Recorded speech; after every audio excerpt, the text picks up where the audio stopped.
Typically, during election year, it's all about the economy. It's a big issue again this year. The added economic pressure from the pandemic can't be avoided. We pick up my conversation with Democrat Hart there. President Trump has waffled on whether he will negotiate with Democrats on a new pandemic relief package before the election. Democrats pushing hard to get this done before the election. I guess what is the risk of waiting until after the election? Well, people need relief now. I was in Fort Madison the other day talking to a gentleman who owns a diner there, who's had that diner for generations, and they're struggling. And he said there's 3 or 4 businesses on Main Street that are probably going to close down. The Restaurant Association has indicated that thousands of businesses are going to be closing their doors forever. This is really affecting the economy, and it's affecting families. There are so many people that have lost their job through no fault of their own who need that those unemployment benefits. And if they don't have them, they won't be able to pay their rent, and landowners will have to evict, and we'll be adding to the homelessness problem, which is totally unacceptable. We know that several factors of this economy have been hit harder than others. That the retail industry and the hospitality industry have been hit harder than others. They need relief now. And we want to make sure that our municipalities, our counties don't have to lay off police officers, firefighters. These things are affecting people's families now. They need the relief. It needs to go to the people that need it the most. And it's unacceptable that we're putting this off when we know that Washington can do better. On that first relief package, they were able to come together, get it passed in a timely fashion, which really was helpful to people. We need to do that again. Access to health care, already a big issue this election year before the pandemic hit. The Affordable Care Act, though, hasn't made that coverage more affordable for everyone. Republicans continue to push for selling policies across state lines to increase competition and eliminating the individual mandate. Can you go along with either of these? Oh, I think that it's clear that that we cannot go backwards, and that's what the other side wants to do here, is to take away the things about the Affordable Care Act by following this lawsuit and pursuing the repealing of the ACA.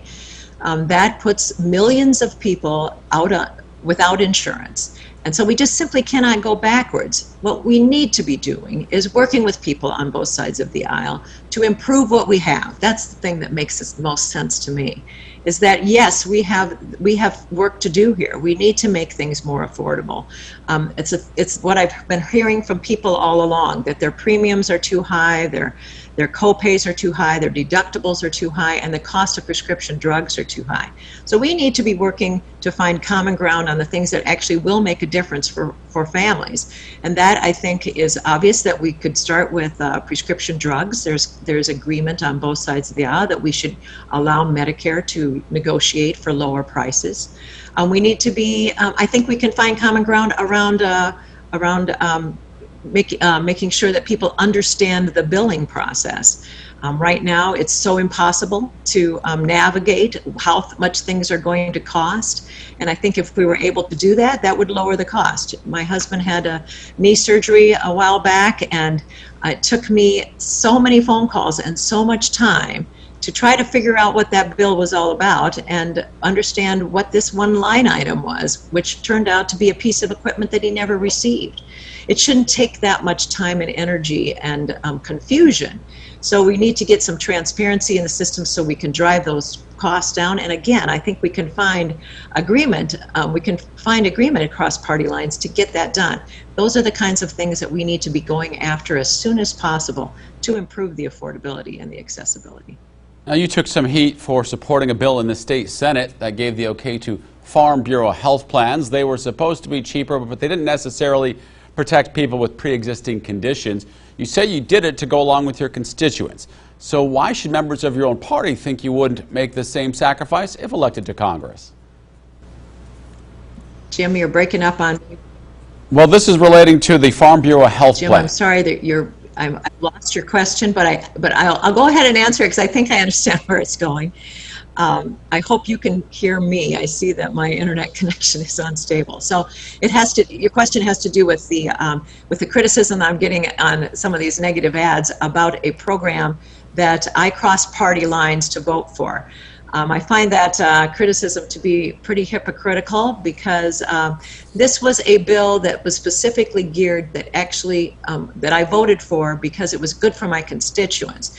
It did not take health care benefits or programs away from one person. It did not take away health care from one individual. What it did was to address an issue that affected a very specific niche of people.